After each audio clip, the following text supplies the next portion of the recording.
Trump vacationing at his Mar-a-Lago resort, filling out his administration today with a name from the Bush administration's national security team. MSNBC's Casey Hunt joining us to talk all things Trump transition. They would push back on the idea of vacationing. Suffice to say, not a very public schedule, at least today. Nonetheless, it is a working holiday, as they insist. Tell us about this new pick, Tom Bossert. One of the big biographical details about him, particularly considering recent headlines, is his work in cybersecurity. He's going to be an assistant to the president for Homeland Security and counterterrorism.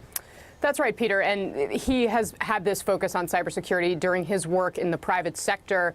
And he is now saying in a statement from the Trump team that that's an area where he wants to focus, that he wants to draw private companies farther in to working with the government as the country tries to tackle cybersecurity challenges. That's actually something that both Democrats and Republicans have argued for. Hillary Clinton argued for it on the campaign trail when she was running as well. But as you mentioned, if there's something here that's controversial, it's probably his work with the Bush administration and his support for the war in Iraq, which, of course, runs contrary to what Donald Trump certainly said during the campaign, not necessarily contrary to what he said when the war was actually being waged during the Bush administration. But that's a focus there. It's important to note that this is not a position that will have to be confirmed by the Senate. It's similar to the National Security Advisor position, Michael Flynn, in that regard. This is somebody who Trump gets to choose to serve at his pleasure and that he doesn't need Senate confirmation for. A role that's now held by a woman by the name of Lisa Monaco for this president. What else are we expecting transition-wise from Donald Trump in the coming days and weeks? He still has some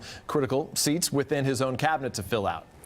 He does, Peter, although I think that the focus is starting to shift towards the defense for a lot of these potentially more controversial picks that are going to have to wind their way through Capitol Hill. Since most of the major choices have been made, now they're trying to make sure that Jeff Sessions as Attorney General, for example, Steve Mnuchin for Treasury in particular, can get through the confirmation hearings in a relatively smooth fashion. They're putting together something of a war room team that's going to make sure that these hearings go smoothly. Some of them will start before Donald Trump's inauguration. For example, we're expecting Jeff Sessions' first hearing to be on January 10th. So at this point, there's not a lot that Democrats can do, really, to hold up some of these picks. They might pick one or two to, make more of a push against, if you will.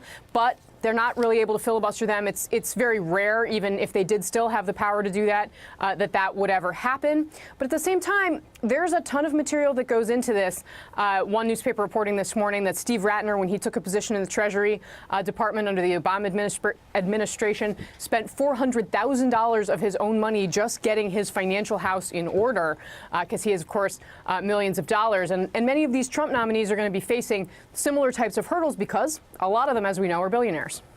And Casey, right on cue, as we're having this conversation, as if Donald Trump himself is watching, he just put out some new information announcing a man by the name of Jason Greenblatt will be the special representative for international negotiations. Jason Greenblatt is the chief legal officer of the Trump organization right now. He'll be joining the team for the new administration as well. And that just leads me to a separate topic, though, but another Trump ally, Carl Palladino, who made some comments about the First Lady, among others, that really caused a big stir, viewed as not just insensitive, but even racist. He's apologizing in a way right now. What are we hearing from him? Yeah, Peter, this a top ally of the of Donald Trump's campaign in New York, the honorary co-chair of his campaign in the state, and somebody who met with Donald Trump as this transition was getting off the ground in early December. And he, as you note, had some offensive things to say, both about the First Lady of the United States as well as President Obama, now saying that he is apologizing to minorities that he might have offended.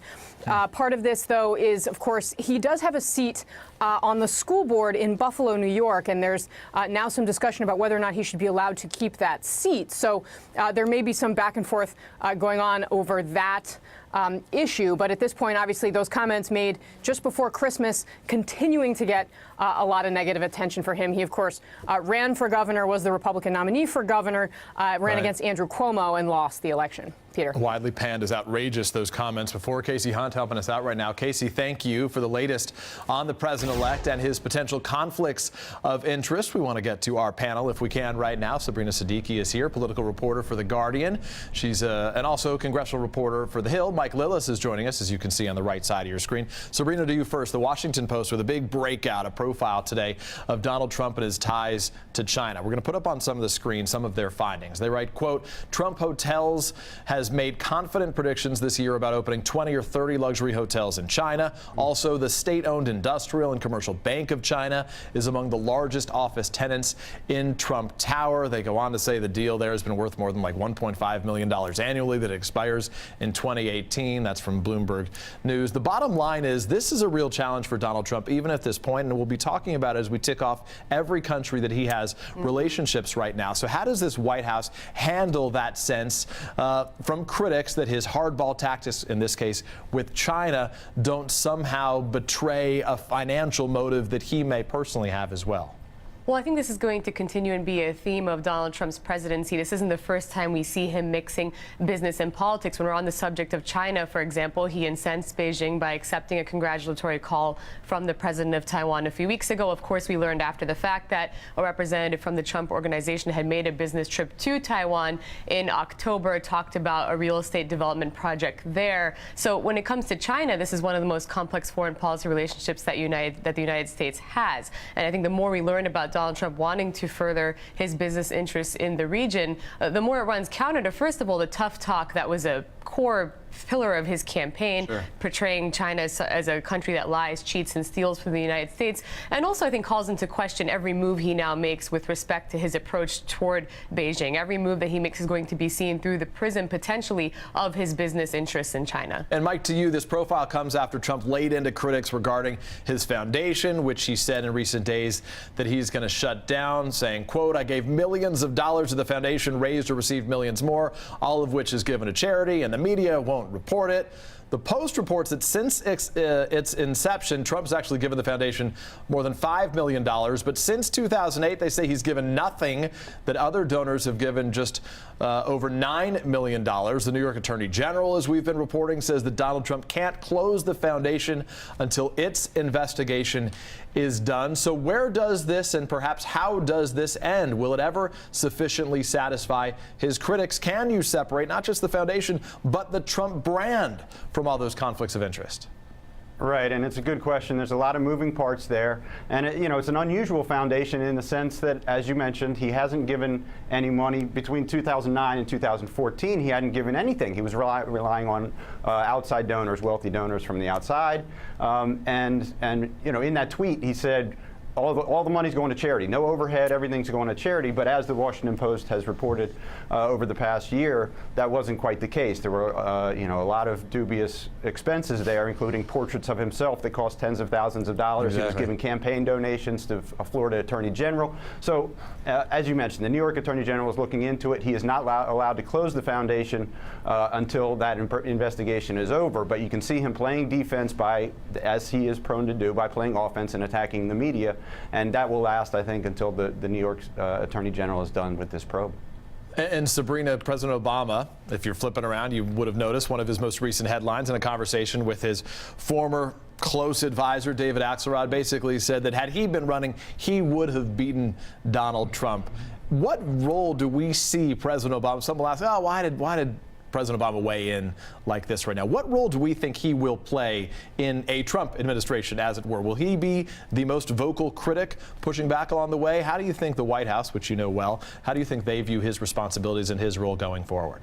Well, I think he'll continue to be a critic. I think his comments stemmed in part from wanting to be involved in rebuilding the Democratic Party. I think the election of Donald Trump, if anything, has pulled him back into the political spectrum more than he also would have anticipated. Also implicit criticism of Hillary Clinton in there as well. Indeed. I think that he's trying to make the case that the party has failed to sell its economic message and has somehow alienated these working class voters, especially working class white voters, who did cast their ballots for Obama both in 2008 and 2012. 2012 and then shifted away from Hillary Clinton toward Donald Trump in this particular cycle. So I think some of that framing that he made, looking at his approval ratings, looking at the way that he has turned around the economy, had to do with pushing Democrats to find a way to harness the economic agenda that is at the core of their message and to do a better job, not just in the next presidential cycle, but also in midterms, also down ballot, because we know one of the areas they've suffered most is in these down ballot races under President Obama's tenure. Well, and after shedding so much support in that white working class communities in a lot of places that President Obama had done well in the past, Pennsylvania, Ohio, other places in that region as well. Mike, to you, if I can, one of the topics, of course, is the inauguration, now barely 3 weeks away, and NBC News has confirmed that senior advisor Stephen Miller is going to be writing Donald Trump's speech. Miller, for those like myself and others who followed Trump on the campaign, he wrote a lot of the scripted speeches through the campaign season, among them that convention speech that a lot of people panned as simply a dark vision for America. What do we expect from this speech? Advisors are saying it's going to be about unifying America. How big a task, how big a challenge is that for Trump? Well, he's got an enormous challenge. I mean, this is going to be a very, very animated inauguration, as you can guess. I mean, you know, there's going to be thousands of protesters. There's going to be thousands of Trump supporters. We haven't seen an estimate about how many people are going to be there, but it's going to be quite a raucous event. And so, in the face of all of that, he's got to come up with some kind of message that's going to bring people together. You know, President Obama had his big spiel about hope. Donald Trump is of course, thinks that didn't work at all. But to unify the country, he's got to do something. And this is day one. This will be his first big test. Stephen Miller, of course, is well known on Capitol Hill. He was Jeff Sessions' press secretary for many years, and so the reporters all know him very well. But he isn't known for being very divisive. Jeff Sessions is known for being divisive on things like immigration reform. And so we'll have to see how if he can shift into this other mode, because he's a very good attack dog. We're less sure if he's a good unifier. So well, Donald Trump, we'll see on January 20th. To at least half the country, Donald Trump is the hope and change candidate, whether he can bring the others on board as well. Sabrina and Mike, both of you, thank you very much. Up next here on MSNBC, War of Words, the bitter battle.